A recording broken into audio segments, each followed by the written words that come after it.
The Tale of Despereaux, Chapters 34 and 35 by Kate DiCamillo. Read for you by Mrs. Shoemaker. Book the Fourth, Recalled to the Light. Chapter 34. Kill 'em, even if they's already dead. Reader, you did not forget about our small mouse, did you? Back to the light. That was what Gregory whispered to him when he wrapped Despereaux in his napkin and placed him on the tray. And then Mig, after her conversation with Despereaux, carried the tray into the kitchen, and when she saw Cook, she shouted, "It's me, Miggery-sow, back from the deep downs."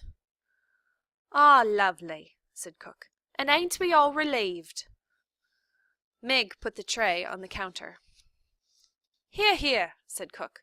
"Your duties ain't done. You must clear it." "How's that?" shouted Mig.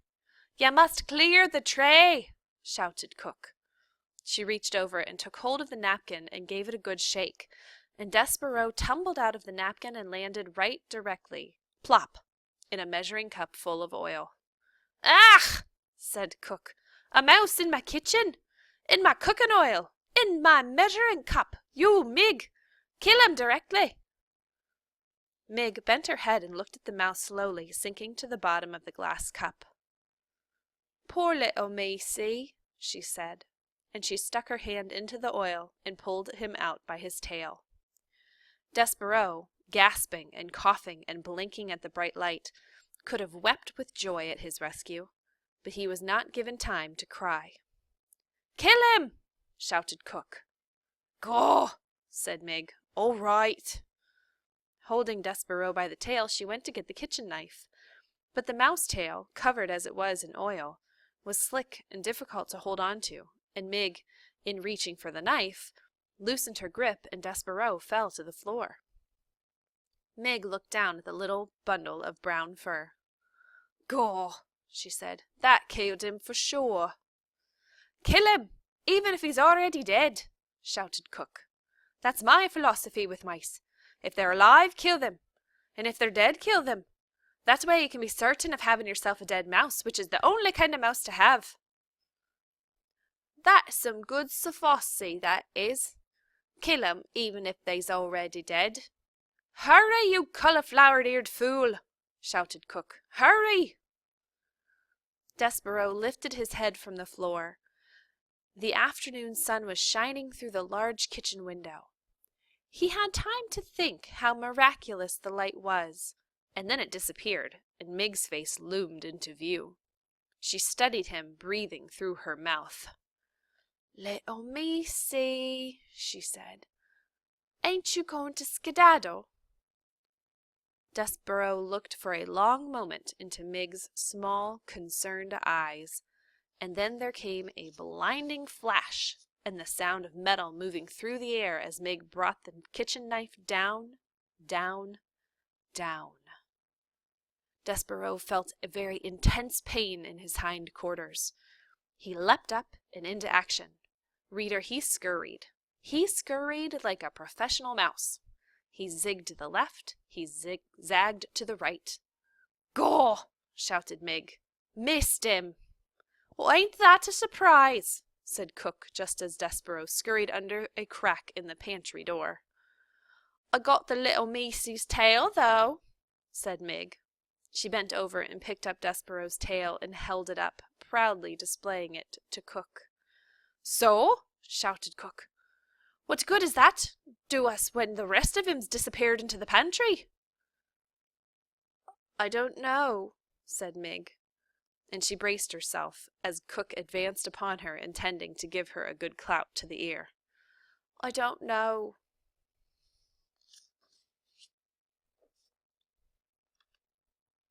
Chapter 35. The Knight in Shining Armor. Despereaux was pondering the reverse of that question. He was wondering not what he would do with his tail, but what he would do without it. He was sitting on a bag of flour high atop a shelf in the pantry, crying for what he had lost. The pain in his hindquarters was intense, and he wept because of it. But he also cried because he was happy.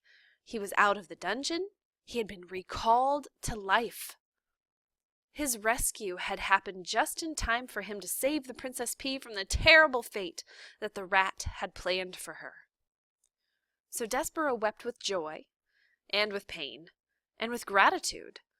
He wept with exhaustion and despair and hope. He wept with all the emotions a young small mouse who had been sent to his death and then been delivered from it in time to save his beloved can feel. Reader, the mouse wept. And then he lay down on the sack of flour and slept. Outside the castle, the sun set and the stars came out one by one, and then they disappeared and gave way to the rising sun, and still Despereaux slept. And while he slept, he dreamt. He dreamt of the stained glass windows in the dark of the dungeon. In Despereaux's dream, the light came to life, brilliant and glorious, in the shape of a knight swinging a sword. The knight fought the dark. And the dark took many shapes. First, the dark was his mother, muttering phrases in French. And then the dark became his father, beating the drum. The dark was Furlough, wearing a black hood and shaking his head no. And the dark became a huge rat, smiling a smile that was evil and sharp. "The dark!" Despereaux cried, turning his head to the left. "The light!" he murmured, turning his head to the right. He called out to the knight. He shouted, "Who are you? Will you save me?" But the knight did not answer him. "Tell me who you are!" Despereaux shouted. The knight stopped swinging his sword. He looked at Despereaux. "You know me," he said. "No," said Despereaux, I don't." "You do," said the knight, and he slowly took the armor off his head and revealed nothing. No one. The suit of armor was empty. "No, oh no," said Despereaux. "There's no knight in shining armor. It's all just make-believe, like happily ever after." And in his sleep, reader, the small mouse began to cry.